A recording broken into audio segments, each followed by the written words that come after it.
weekend. This time, 16-6 to the Cardinals.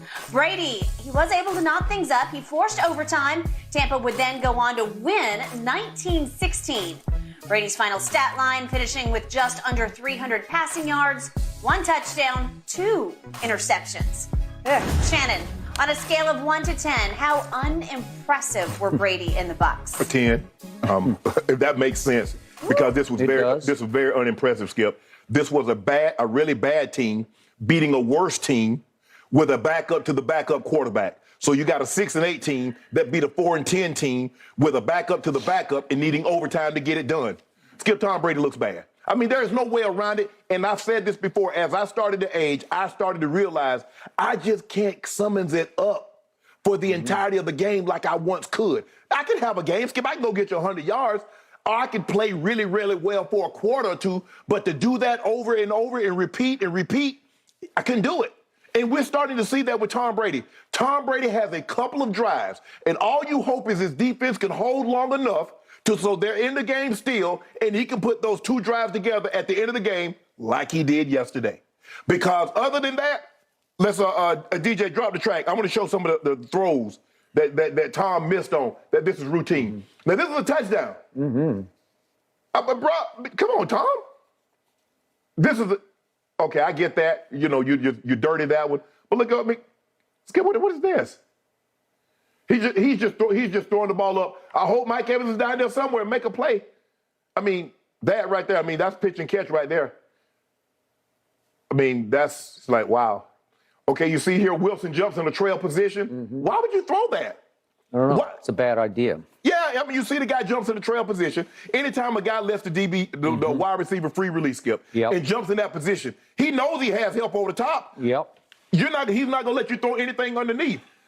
Tom Brady threw for 281 yards. 222 of those yards came yards after the catch.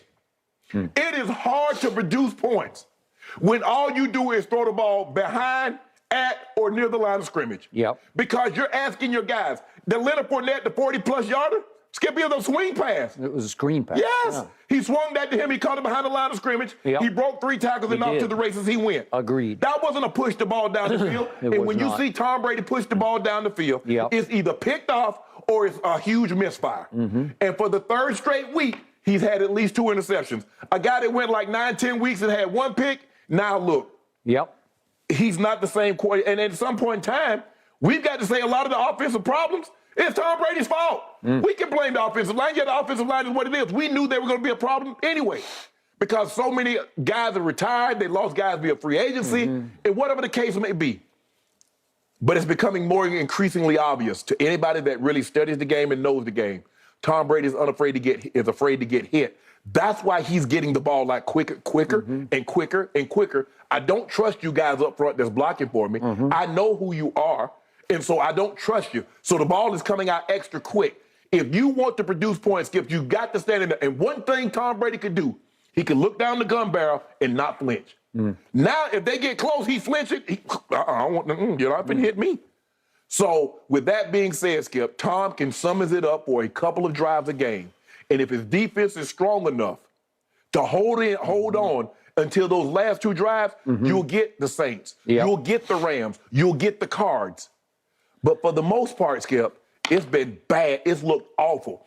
And the defense, they shouldn't be patting themselves on the back either because that was Chase McSorley. Might as well have been Marty McSorley because he's bad. He's bad. Okay, back to the question of scale of 1 to 10, how unimpressive. We're flipping around our usual question. Unimpressive because that's the only way to do this. If I could go to a 12, I would go to a 12. That's saying something coming from you. It is.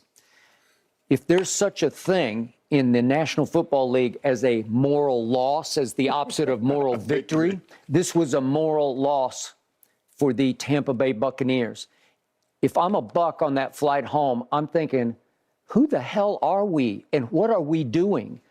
What has happened to our quarterback? What's happened to everything around the quarterback? Because it's just bad football everywhere you look. As you well know, in the NFL, a win is a win is a win. Correct. But this still felt like a moral loss because This is one where you're more discouraged than encouraged, even though you finally, ultimately, in the end, put yourself in position to go home and beat the suddenly hot Carolina Panthers. We're going to talk about them in a few minutes. Hopefully Steve Wilkes gets some serious consideration for that job. Okay. Because he's done an unbelievable job. Well, unbelievable job. I mean, he's like getting in the Coach of the Year conversation. They've won 3 out of 4, and what is it, 4 out of 6? Yes.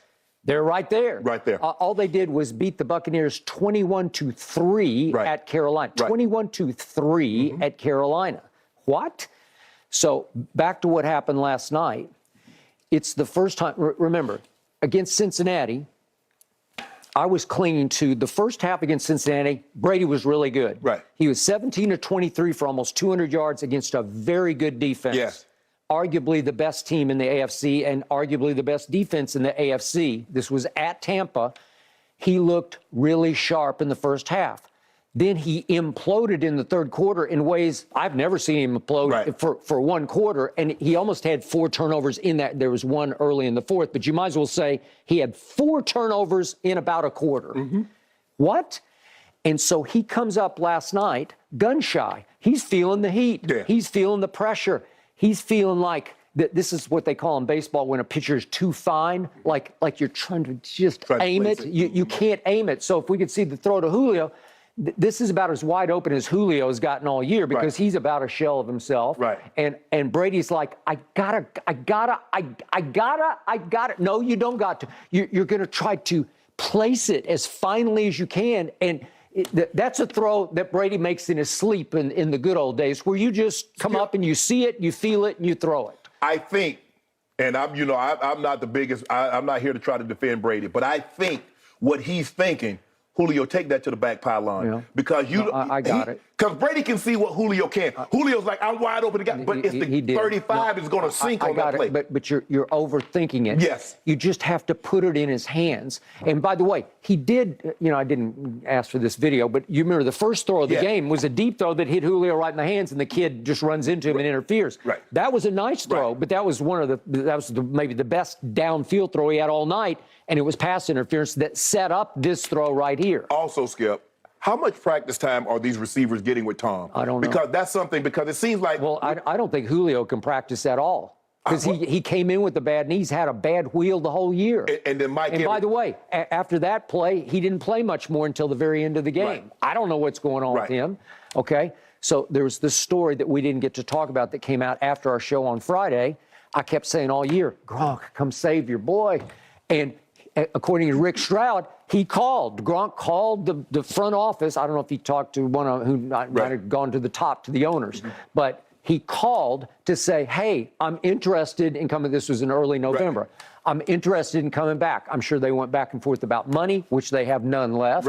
And sort of situation. What's the situation? You got the 2 rookie tight ends. How would I fit in? Cameron Brate's still there, although he didn't contribute last night. Otten has taken over the number 1 spot now. He has taken it over. And for whatever reason, they could not come to terms, according to Rick Stroud, but it became a serious conversation. Well, that's a turning point in the year because now you're asking Brady to throw to a rookie tight end. And he's pretty good, but he's not this guy. But he's going to get better, Skip. He's going to get better and better. Brady's working with him. It's not easy when you're a rookie tight end and you're playing with a historically great quarterback. So what happens to the offensive line right out of the box? Donovan Smith cannot go. He's leading the league in penalties, and he was the one holdover from last year, except for Tristan Wirfs, who's been out for about a month. So Tristan Wirfs attempts to go last night, and if you watch closely, he is limping back to the huddle, and he's getting beaten every other play. Run plays, pass plays. J.J. Watt was giving it to him last. He just shouldn't be out there. And I think he was trying to die for the cause, win one for the Gipper. And so he went out and tried to play, and he was a mess. And what happens? Josh Wells is the second stringer behind Donovan Smith. He gets hurt early on. Looked like he got hurt pretty badly. I hope he's knocking on wood for him.